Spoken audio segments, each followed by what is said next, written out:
Bonsoir et bienvenue pour cette nouvelle édition du journal de la rédaction de TV Fil. Voici les principaux titres en images de ce 28 février 2017. La caisse d'allocation familiale des Yvelines déménage à Versailles.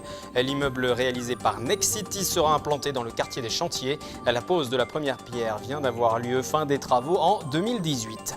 En plein salon de l'agriculture, nous sommes allés à la rencontre des Yvelinois présents, de la bergerie nationale de Rambouillet à la ferme des Aluets. Et puis, rencontre au cours de cette édition avec Luna, petite fille de 10 ans atteinte d'infirmité motrice cérébrale. Ses parents installés à Plaisir fédèrent les familles dans une situation similaire à travers l'association Un geste en plus. Un mot de politique pour débuter et un candidat supplémentaire à l'investiture. Les Républicains dans la 3e circonscription. Nicolas Tardy-Joubert, conseiller régional du Parti chrétien-démocrate, entend prendre la succession d'Henri Guénaud, actuel député, qui n'a pas reçu le soutien de son parti après ses propos à l'encontre de François Fillon. Ancien coordinateur de la Manif pour tous dans les Yvelines, il est aujourd'hui en compétition avec le maire du Chesnay, le conseiller départemental Philippe Briot, qui a d'ores et déjà annoncé qu'il serait candidat, lui, avec ou non le soutien des Républicains. Nouveau bâtiment pour Nouvelle Vie. Le siège social de la CAF des Yvelines quittera en 2018 Saint-Quentin en Yvelines pour s'installer, je vous le disais en titre, du côté de Versailles. Ce midi, élus et responsables de l'organisme ont posé la première pierre d'un projet vieux de 4 ans. Coût de l'opération 30 millions d'euros. Précision, Nicolas Kirillovitz et Victoire Godin. Un site flambant neuf de près de 7000 m², 5 étages largement vitrés et un espace vert à proximité. Le futur siège social de la CAF des Yvelines se veut moderne, dans un quartier complètement repensé à côté de la gare de Versailles-Chantier. Au lieu de faire un immeuble massif, la CAF, ce sont en sorte 4 ou 3 immeubles reliés par des éléments verts. On perçoit ça de l'extérieur. Ça formera un ensemble, je pense, assez vivant. Donc on pense toujours à l'urbanisme, qu'est-ce qu'il y a autour. La pose de la première pierre du bâtiment s'inscrit aussi dans une nouvelle stratégie immobilière. La CAF des Yvelines disposera à l'été 2018 de 2 sites pour l'ensemble du département, contre 8 il y a encore 3 ans. Ainsi, le siège social quittera Saint-Quentin en Yvelines pour se rapprocher du cœur administratif du département. Pour les allocataires, évidemment, ce sera bien plus simple de se rendre à la gare des Chantiers avec tous les moyens de transport modernes. Et puis avec nos partenaires aussi, qui sont effectivement naturels, le conseil départemental, la préfecture, qui sont effectivement à Versailles et qui ne sont pas à Saint-Quentin. Dans les Yvelines, plus de 220 000 personnes perçoivent tous les ans des prestations sociales de la CAF pour un montant total de 1,2 milliard d'euros. Nous l'avions reçue en plateau il y a quelques semaines, Nina Miolan. C'est une jeune chercheuse en médecine numérique originaire des Yvelines, lauréate du prix L'Oréal UNESCO pour les femmes et la science en 2016. Elle effectue des interventions dans les collèges et dans les lycées du département avec pour objectif de casser les stéréotypes qui entourent le monde de la science. Elle était en déplacement il y a quelques jours au lycée Jean Villard du côté de Plaisir. Le reportage est signé Nicolas Kirillovitz. Pourquoi on pense comme ça ? Je n'ai pas la réponse, je n'ai pas la vérité révélée, mais à mon avis, c'est parce que les seuls scientifiques qui sont médiatisés sont des prix Nobel.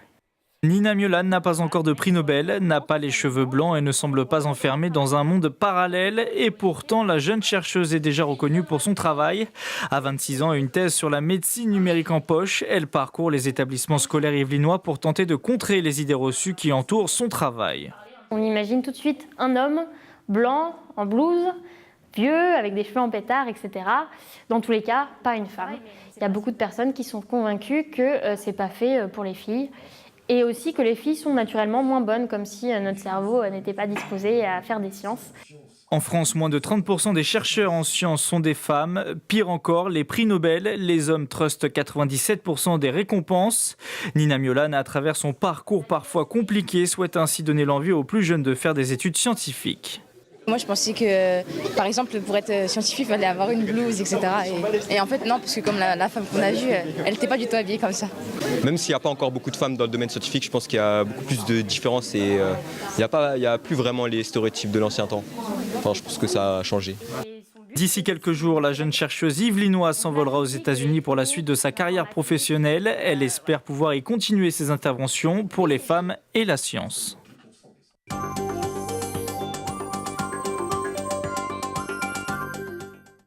Nous continuons notre série de portraits d'Yvelinois. Comme chaque mardi, cette semaine, nous sommes allés à la rencontre de Luna. Cette petite fille qui habite Plaisir est handicapée de naissance. Elle ne parle que très peu, elle se déplace en fauteuil. Une situation qui ne l'empêche pas de pratiquer de nombreuses activités. Le reportage de Camille Lambert et de Julie Barenton. Doucement. Voilà, c'est vachement mieux. Plus qu'un jeu, le bowling est un véritable exercice pour Luna. Tenir une balle, synchroniser ses mouvements, autant de difficultés lorsque l'on est atteint d'infirmité motrice cérébrale. À 9 mois, les médecins estimaient qu'elle ne marcherait jamais, mais grâce à ses séances de kiné, elle arrive maintenant à se tenir debout et se déplacer. Si Luna en est à ce niveau aujourd'hui, c'est grâce à sa persévérance. Patiente et motivée, la petite fille de 11 ans s'investit dans chacune de ses tâches. Elle arrive en classe de bonne volonté, etc. Donc sa participation est généralement très bonne. Ils ont au sein de l'établissement même tout un tas de rééducation, ergothérapie, psychomotricité, kiné, etc. Donc c'est des enfants qui ont une faculté d'adaptation énorme. Ici, tout ce qui est rattaché au scolaire est appliqué dans la vie quotidienne pour un apport concret. Exemple avec cette recette de crêpes qu'elle remet dans l'ordre. Une fois à la maison, Luna met en pratique avec sa mère. L'enjeu de tous ces exercices est le même, la rendre plus autonome, mais sans objectif précis. J'attends rien, je veux juste lui faciliter les choses et améliorer son quotidien. Je lui ai posé une question une fois de savoir si elle était heureuse, même en étant handicapée. Elle m'a répondu que oui. C'est ça. Et je lui ai demandé si son handicap lui posait un problème. Elle m'a répondu non. La chose la plus importante, c'est qu'elle soit épanouie dans son handicap.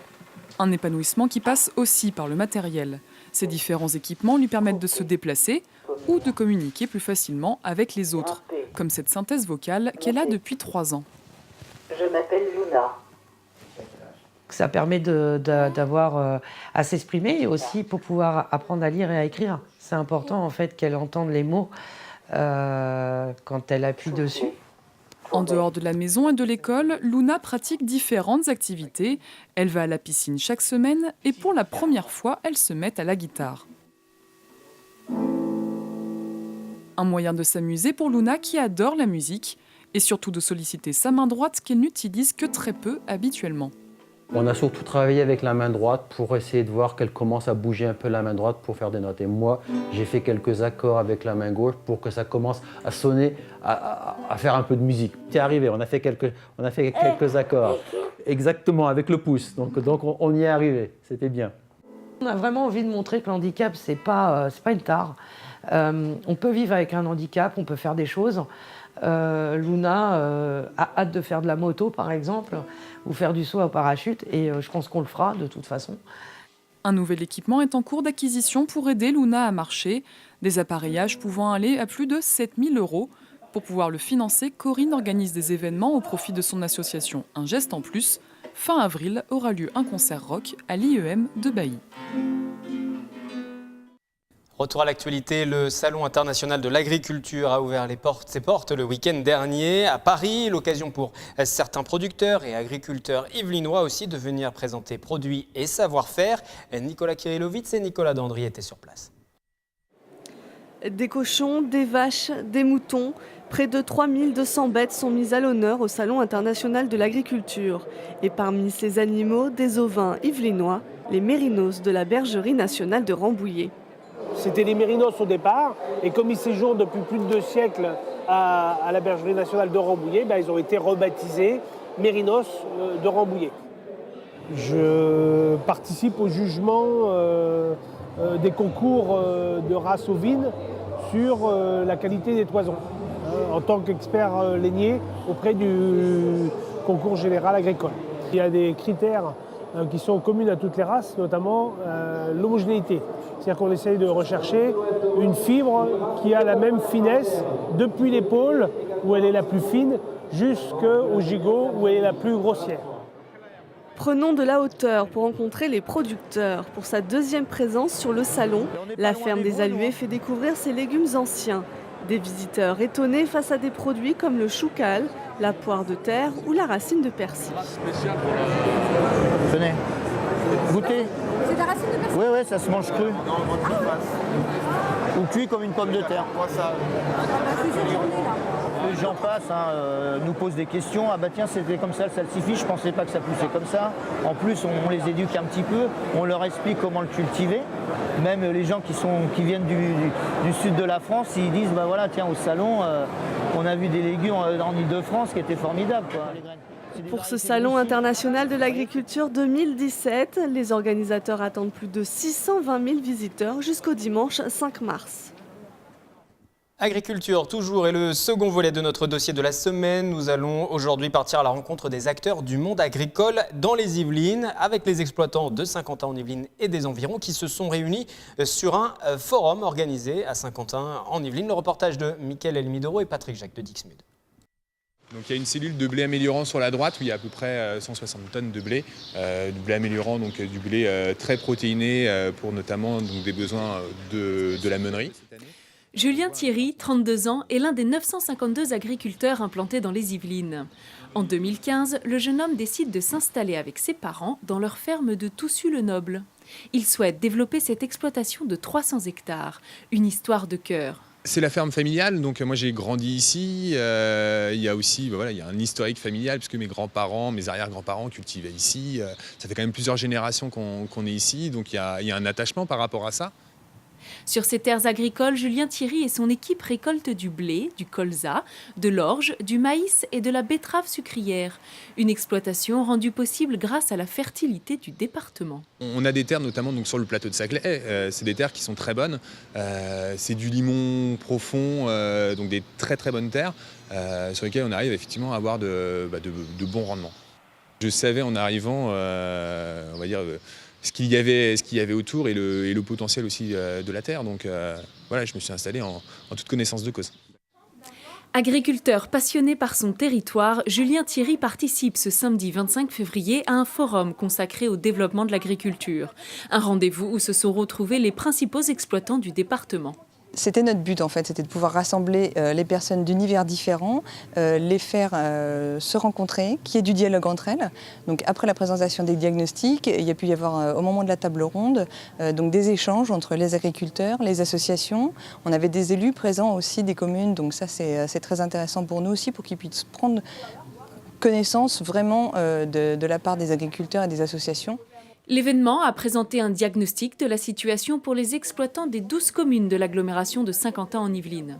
Les difficultés ont été abordées, mais moi je pense qu'il y a eu beaucoup de solutions aussi, d'initiatives qui peuvent donner des idées, des exemples, notamment dans cette imbrication entre les producteurs, agriculteurs et les consommateurs citoyens. Et moi je pense qu'il y a des choses à développer là, dans ce domaine.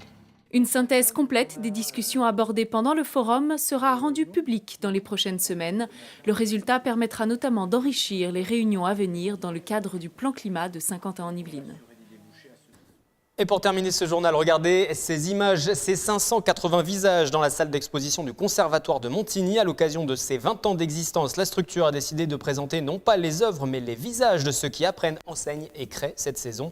Les professeurs se mêlent aux élèves dans une exposition à découvrir jusqu'au mercredi 8 mars. C'est la fin de ce journal. Les programmes se poursuivent sur TV Fil. Très belle soirée.